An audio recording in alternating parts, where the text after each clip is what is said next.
Welcome to Club and Country Today, the go-to spot for all of your World Cup coverage. I am David Gass.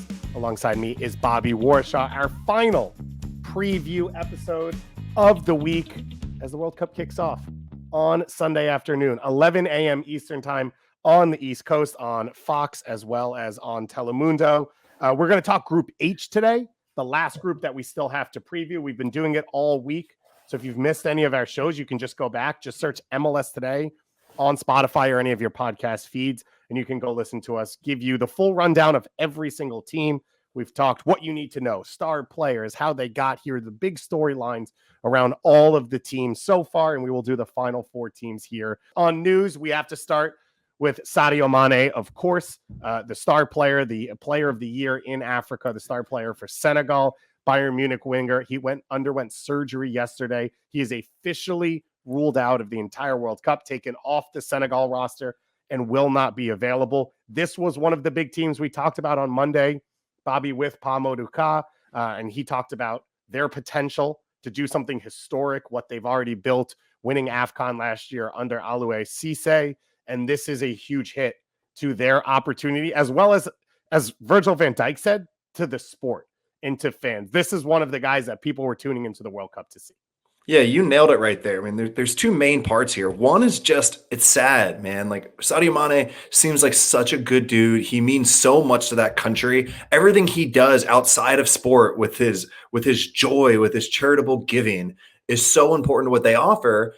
And then spreading that to the rest of the world. And then the second part on the sporting side is, David, I know how high you were on this Senegalese team. You had them making it to the semifinal before the Sadio Mane news comes out. So how does missing your best player, one of the world's best attackers, change the way you're going to approach this tournament? Yeah, it has changed my bracket. I have gone back through and shifted it already because of the injury. And as you said, he's obviously a world-class player, but specifically, and I think we talked about this on Monday, Senegal is an elite defensive team. He is the lone goal scorer. Everything they won over the last 2-3 years was penalty kicks or 1-0 wins, and Sadio Mane was the goal scorer in that. So it's more than just a great player. It is the outlet for that team. And then you talk about the emotional side of it's not just Senegal. It is every single person on the continent of Africa, where he has become, like Salah was 4 years ago, I think he has become an icon, and winning obviously African Player of the Year shows that, but just the outpouring when he got hurt of all the different fan bases in Africa saying he has to be healthy, not just Senegal fans. I think that sort of shows you what he means and what a big loss he is to the tournament and in general, obviously, for the sport. So it's going to be really interesting to see what Senegal can do. I feel like I overcorrected a bit, and so I'm still waffling on my pick because, as I said, they are an elite defensive team. That doesn't change while losing him. So while they may not have that goal scoring bump from him, the things that make them great still exist without him on the team. So I'm still trying to figure out where I land on them. A few more injuries to note. Argentina had to replace 2 players yesterday on their roster. Nico Gonzalez of Fiorentina out. Angel Correa, who many people felt was the last name out of the roster, he's now brought back in, and Joaquin Correa out injured as well. He is replaced by Atlanta United's own Thiago Almada. Almada was part of the last window for Argentina, a young call-up, just 21 years old. Bobby, this is a huge moment for him. It's also a huge moment for Major League Soccer, who we are supporting in all of this, to have a player at his age, his profile, be on the Argentina World Cup roster. Yeah, when Atlanta United brought him in, it was with the expectation that he not only performs for Atlanta United, but that he also improves, that he appreciates and becomes even more appealing to the world market. And of course, when you're on an Argentine team that, David, I don't want to give away too much for the later of the episode, but I'm pretty confident we'll make a deep run in this tournament. Mm-hmm. That will certainly appreciate your value. So it's huge for him, and it's huge for Atlanta United. Last injury news, Alejandro Balde replacing Jose Gaya at left back for the Spanish national team. Coming out of their 3-1 win over Jordan yesterday, Ansu Fati getting the start, getting the first goal for them. And Nico Williams coming off the bench, the young Atletico Bilbao striker, to get the third goal in that victory. For them, a few World Cup teams played yesterday. We talked about the Ghana-Switzerland game on the show yesterday. We'll talk about Ghana a little bit more in just a moment, as well as Canada-Japan, because we previewed Canada yesterday. They had a big 2-1 victory over Japan in Dubai, I believe, in the UAE. Let's dig into our Group H preview. We've got Portugal, one of the giants out of Europe. We've got Uruguay, one of the few countries in history that has won multiple World Cups. We've got the Black Stars of Ghana, and then we've got South Korea in this group. So a good mix of teams from all over the world, as well as teams that don't have a ton of familiarity at the World Cup, coming off the back of 2 of 3 groups that are rematches from what we saw last year. And I think that's what makes this one really interesting, is it's a big pot of unknown. Yeah, and David, we always like to start these groups by looking at the betting markets first, because their percentages on the odds that a team makes it through combine both the analytical modeling and some of the best experts in the world, and it just helps us set the stage so that we don't say that we really like a team when really their percentages say they're only at 25%. So here, when we hone into this group, there are 2 different frameworks we see. A group where there's a clear top team, and then 2 teams in the middle who are roughly even around 50%, and then a weaker team at around 20%. This is the opposite type of group that we see, where there are 2 clear frontrunners and then 2 weaker teams hoping to really surprise. The top 2 teams in this group, unexpectedly, are Portugal and Uruguay. Right now, Portugal is slightly ahead of Uruguay in the projections. The betting markets think that Portugal, according to BetMGM, with the numbers we're looking at here, are at about 75% confident to go through, with Uruguay at 65%, and then South Korea and Ghana both at the 25% mark, with South Korea slightly ahead of Ghana to advance to the knockout rounds. All right, let's dig into it. Let's start with the favorites in Portugal then. They are one of the teams that's loaded with talent coming into this World Cup. They got here going 7-1-2 in World Cup qualifying, scoring 22 goals, conceding 7. They wanted to concede 6. The last goal in the 92nd minute of their final World Cup qualifier at home to Serbia is what knocked them from first to second place and pushed them into the playoffs to get to the World Cup. They beat Turkey 3-1 in the first round of their playoffs, and then they beat North Macedonia 2-0 in their second game after, of course, the dramatic North Macedonia upset over Italy, who they were slated to have played in that final game. The last few times we've seen them at major tournaments, it's been underwhelming, I think, for most fans. They got 3rd place in their group at the European Championships and then got knocked out in the round of 16, 1-0 to Belgium. At the previous World Cup, they got 2nd place in their group to Spain and then got knocked out by Uruguay. So I did lie. There is some rivalry and experience already in this group that we will be harking back on. They will get their chance at revenge in this one. If you want to know something about Portugal, this national team, the one thing you have to know is there's one Portuguese person probably on the planet, maybe 2, who see the sport the way Fernando Santos does, the head coach of this team, and wants this team to play the way they do. He is the only one. So every fan, it feels like every player in this squad, every coach in Portugal, every executive director, all of that want one thing, and they are not getting what they want. When you look at key players for this team, listen, the names are easy. They roll off the tongue. Bruno Fernandes, Cristiano Ronaldo, João Felix. The one I keyed on is Bernardo Silva. He's special, and it feels like potentially what we saw yesterday, he might play as the true number 10 in this team. Wait, you're killing me here. You're killing me. So what does the country want? What does the world want that is different than the head coach sees right now? Portugal is probably the talent creator right now in terms of the sport. Their teams are playing at a high level. Porto, Benfica, Sporting Lisbon in European competition. Their youth teams win championships across the world. To give you an idea of how technical and attacking and creative these players can be, Pep Guardiola, who I think many people consider the Pope of that school of soccer thought, in his Manchester City team, the nationality he starts the most players of, besides England, because it's an English team, is Portugal. That's the type of players they create, players that are good in tight spaces, can open up the game, can create something out of nowhere. And Fernando Santos wants to sit deep, defend, hit in transition and on set pieces, and eke out 1-0 wins. And anytime they take a lead, He brings on defensive subs and tries to shut the game down no matter what the minute is. And I don't think anyone else feels that way about this team. So the very basic summary is should be fun, not that fun. Did I get that right? Yes. Okay. 100%. Who is that? You said that there's another person beside the head coach that wants Portugal to play that way. Well, I have a thought in my brain about who it probably is. So my thought was Cristiano Ronaldo, because Cristiano Ronaldo is an icon in Portugal. And if he disagreed, Fernando Santos wouldn't be the head coach of this team. I don't know that that's his preferred way, but I think he's fine with it. So that was my thought. Who were you thinking? I was going to say Jose Mourinho. Which is a really good guess as well, yeah. Who probably would be the coach if Fernando Santos wasn't the coach. So this might be a never-ending process for this team. I mentioned Bernardo Silva as a star player. The other one I want to mention here, because it's my segment and I get to do whatever I want, is William Carvalho. There are, I think sometimes we've overstated the I only watch this guy every 2 to 4 years with the national team. Carvalho was one of those guys. I don't really watch Sporting Lisbon day in and day out. I haven't watched Betis as much. He's the slowest player on the planet, and yet he is in the right spot every single time and wins every single tackle. And I absolutely love watching him play in this team. I could talk William Carvalho for an hour on itself, but I do want to go back to Ronaldo for 2 reasons. And I don't love talking Ronaldo, but I think that there are 2 particularly important things to talk about right now. And one is, David, based on the news from the Piers Morgan interview and the comments he had about Manchester United, what's the sense on the vibe of this Portugal team heading into the tournament? Everything has been denial that it's been an issue. João Mario was in a press conference right after this video of Ronaldo and Bruno Fernandes not getting along when they said hi to each other came out.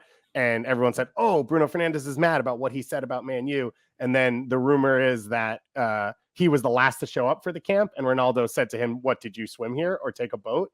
And that was the joke. And Bruno Fernandes didn't think it was that funny. But what everyone says is that everything is fine and that he has still settled in and the team is still rallying around him.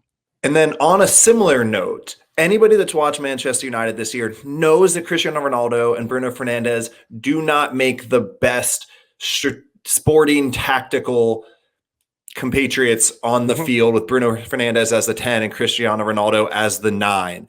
Does that stand true for this Portuguese team? And if not, what choices does a head coach really have to get the most out of this talented group of players? So it does stand true. It was the big issue at Euros. They played in 4-2-3-1. They played 2 defensive midfielders, holding midfielders in Carvalho and Neves to protect the attacking players. That left Bruno Fernandes pretty isolated behind Ronaldo. What we saw yesterday, and we've seen off and on over the last year, is that this team has played in a diamond. They've moved Bruno Fernandes to one of the shuttler spots on the side of the diamond. They've played other players on the other side. Otavio is one, a Porto player who's actually naturalized from Brazil. On the other side, Vitinha is an option there as well, who's played really well for Porto and PSG. They have a few players who can fit that. Then they play 2 forwards. It seems like that works better with Ronaldo because you have someone who can stretch the lines and sort of fill in space where he won't go, which is out into the channels for the most part anymore. And it gives Bruno Fernandes and Bernardo Silva more players to link up with closer to them. Because again, Ronaldo isn't really coming to the ball and helping them at a ton of times. It does expose them defensively, which you'd assume Fernando Santos won't do. It's what he played yesterday in a friendly at home against Nigeria. He didn't play Ruben Neves. He played Carvalho, but the lineups were very skewed based on who he was protecting from injuries, right? Pepe came on at halftime. We expect him to be a starter. Ronaldo didn't even play. We expect him to be a starter. So that's the options he has if he wants to try and shift things and help those players a little bit. All right, that's Portugal. Bobby, why don't you take us now to South Korea? Okay, and I'm going to start with South Korea, as we always do, with a very important piece of trivia. Acknowledging, David, that you did not do your trivia on Portugal. And the thing is, everyone always says, oh, David's so good at the fun fact part, not acknowledging the fact that David just skips over the times when he doesn't have a particularly good fun fact. I'm just pointing that out. Just putting it out there. So my important trivia for South Korea, the thing to remember is, and I did not know this, and I would love for someone who knows more about it to comment at us and explain more. But my understanding is that South Koreans, when they are born, they say that they are 1 year old. So whereas for us, we started, somebody born in the US would start at 0 and then you say, oh, they're 8 months and you had a first birthday. That actually in South Korea, you are born and they say that you are 1 year old, which was new to me. I'd love for someone to tell me more about it. And the second thing that I didn't know about just South Korea as a wider Wait. economy. Can I just celebrate that? That's a great fact, Bobby. That's Thanks. next level stuff. You are, I think you're World Cup ready.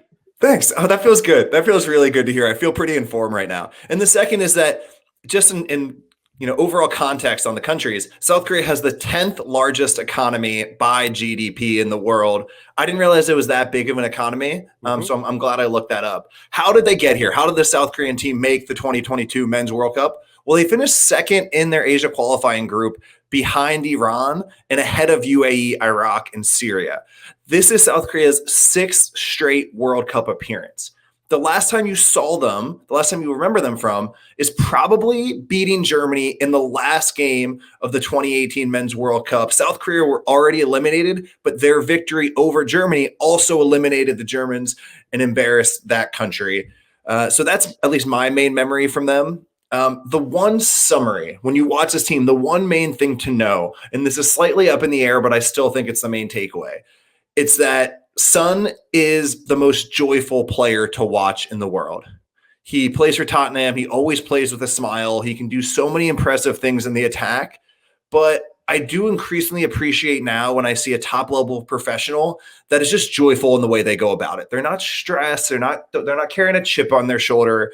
They just always seem to be happy and enjoying the ride and their experience on the field. So when you do watch a South Korean team, there is some injury doubt, but if he plays, he is just someone that emanates happiness while he plays. And I find that to be pleasing to watch.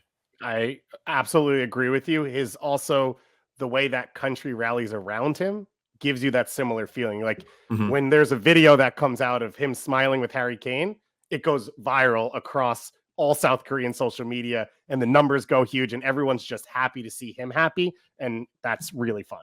Yeah, and they just 3 other names that I do want to mention very quickly. The first is Hwang In-beom, who currently Olympiacos, Major League Soccer fans will remember him from Vancouver Whitecaps. The Vancouver Whitecaps. He was sold about a year ago. And then their center back is currently a mainstay for Napoli, one of the top 3 club teams in the world right now. Min Jae Kim, 25 years old, really one of the rising star center backs across the world.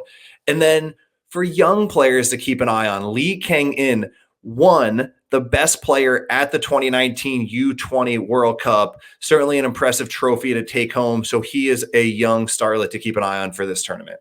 So you said it's in flux a bit. Do you have a sort of read on Son and how much we'll see him and what it'll mean for the team? It feels like we get updates on the star players who are potentially out for the tournament, and there have not been that many have come through. The last update was that he will be ready for the tournament. Does that mean the first game? Does that mean the third game? Right. There has not been clarity on, but as we said on the show, I am taking the optimistic approach at every turn. So I'm choosing to believe that he will be available for the first game.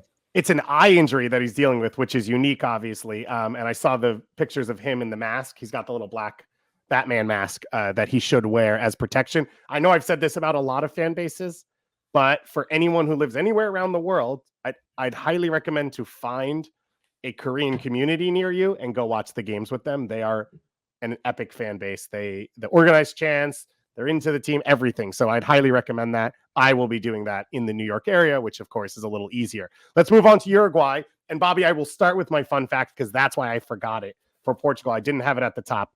Do you know what an Olympico is? The type of goal? Yes. Okay. Yes, so I'm familiar. It's a goal in which you score directly from the corner kick taken from the spot. Do you know where the name comes from? South Korea. No. It comes from a 1924 match between Argentina and Uruguay in which an Argentine player scored an Olympico, and they named it that because Uruguay was the reigning Olympic champions. So it wasn't even in an Olympics. It wasn't by an Olympic champion. It was against Uruguay in a random friendly after Uruguay had won the Olympics. Of course, the World Cup started in 1930. So up until that point, the Olympic champion was considered the best team in the world on the men's soccer side. That's where the name comes from. It's a good fun fact. Framing, not great. Asking a question as if the answer was anybody except the country we're actually on in that moment. Nice. Kind of weak, but overall, solid Suns. Do you want me to give you population facts now about them? Will that make you feel better? Oh, you don't want to answer that. You want me to move on. Okay, so Uruguay, what you should know about them. This could be a team that could win the World Cup. They obviously have an incredible history. They've won the World Cup twice. They have reemerged over the last 25 years as a soccer powerhouse internationally, as well as domestically with the players that they produce after it looked like coming out of the 50s and 60s, that was never going to be the case. Again, they struggled in World Cup qualifying to actually get here. Oscar Tabarez, who had been the manager for 20 years now, was let go in November of 2021. Sorry, 15 years. And replaced by Diego Alonso, who then was able to resurrect things. They actually ended up finishing third in CONMEBOL qualifying after only winning 2 of their first 7 games. Of course, yes, Bobby? For an MLS fan, where would they know the name Diego Alonso from? He was the Inter Miami head coach.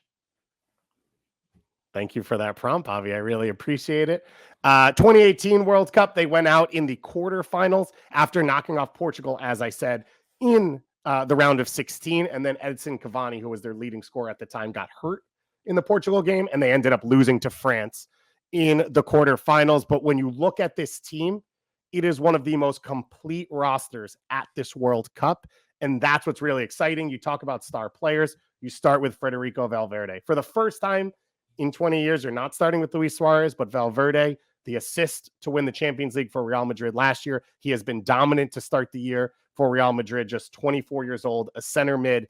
He's giving off vibes that he could give a Luka Modric-like performance from 2018 and lead a team through possession and ground coverage out of midfield to a really far stage at the World Cup. The other one is Jose Jimenez. This has always been a country that's been defensive based. It was Diego Godin for such a long time, alongside many other really great defenders. Jimenez has taken that over, both at Atletico Madrid and now here for the national team.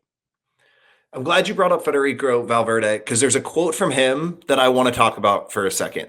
And do you remember the conversation we had around Denmark, what the main theme was for where they are at this tournament? Yeah, they're trying to figure out, can they progress from being a reactive defensive team to a proactive team? Yeah, this might be, hit home for a lot of U.S. men's national team fans, because I also think that this is where perhaps both the men's and the women's programs in the U.S. are right now. It's that at some point you need to transition from being a team that sits a little deeper, that hits on the break, that reacts to the opponent, because when you really do want to compete at the top level consistently and outplay teams, it does revolve a mindset shift. And I thought Federico Valverde had a great quote about this. And he said, quote, "Since Diego Alonso came in, we have changed the way we play and think. We feel more like winners, more excited to seek a higher goal." End quote. And I thought that was a good summary of how we've discussed this transitional period for national teams over the last week. And I think you saw that from Tabarez, who was still trying to play the same style they had always played. And what's fascinating about this team is we've talked about a Belgium where they have some great young stars who probably aren't ready yet, and they've got an aging golden generation. No one in the middle. This team has all three. They've got Facundo Pellistri at Manchester United, who's just 20 years old. Facundo Torres at Orlando City, who's just 22. Darwin Nunez is just 23. They've also got guys in their prime in Jose Jimenez, guys as well like Maxi Gomez, De Arrascaeta, who I think is the best attacking player in South America, and of course Valverde and Betancourt in central midfield. And then they've got a generation of winners who have been there before in Godin, Suarez, Cavani, Muslera, Casares, who can help lead them through the ups and downs of a World Cup tournament. Let's move on to Ghana. And David, my main trivia for Ghana is that they are the world's second largest exporter in this export. Okay. What is the thing? Black Stars. It is not. I know. That's just their nickname. So I just went with the first thing I It is cacao beans. Oh, nice. Yes. Do you know who number 1 in the world is? Brazil? It is Ivory Coast. Oh, interesting. So that region of the world clearly very important for the cacao bean movement. Okay, how did this Ghanaian team get here? And this has a little bit more to it than a lot of the other countries we've discussed. So they beat Nigeria in the final qualifying round on away goals, because that is a home and home round. They returned to the tournament after missing 2018, and they have now qualified for 4 of the last 5 tournaments. All of that said, they have struggled distinctly lately. They got last in their group behind Comoros That's who it was, David? Yeah. In the 2021 AFCON tournament. They actually enter this FIFA World Cup as the lowest rated team in the FIFA World Men's Rankings. So many U.S. men's national team fans, people listening, will remember the Ghanaian teams that competed against the United States in 2002, 2006, 2010, 2014. This team is probably weaker than those teams right now. I would say that Saudi Arabia overall is probably the weakest team coming in, but Ghana is still rated lower than they are entering the tournament. Interesting. But tell me what I should know. So the one main thing to know about this team, the one basic summary is that they are young and they are fun. They will probably be one of the 3 youngest teams in the tournament, depending on how you measure it, with the U.S. and Ecuador and the other teams in that bucket. And a little tidbit for specifically MLS fans is that there have been the reported rumors about San Diego entering the league. And one of the investors has been involved in the Right to Dream Academy in Ghana. That Right to Dream Academy is a very big part of the young movement that's happening with this Ghanaian national team. 2 players in particular, Mohamed Kudus, who's currently at Ajax, and Kamaldeen Sulemana, currently at Rennes. So if you are interested in those expansion conversations, this Ghanaian team might be particularly important for you to keep an eye on. You, I think yesterday, banned me from talking about 2026 and like building out of this World Cup. But is it fair to say that that's what this Ghana team is doing? No, it's never fair to say. It's a World Cup. You do not punt on a World Cup to build to a next World Cup. Okay. The last interesting bit is that, like every other country in the world, they are very involved in the dual national conversation, and they have picked up a couple for this tournament, including Inaki Williams from Athletic Bilbao, which is interesting because to play for Athletic Bilbao, you have to be born in Basque Country. And then, of course, to play for a different national team other than the Spanish or potentially the French one. So Inaki Williams will likely be the center forward after just joining the Ghanaian national team recently. And his brother, Nico, scored for Spain. I think they'll be like the 5th sibling pairing to ever play for different countries at a World Cup. Jerome and Kevin Prince Boateng did it in 2014 for Ghana and Germany. There you go. Love that. That just popped out.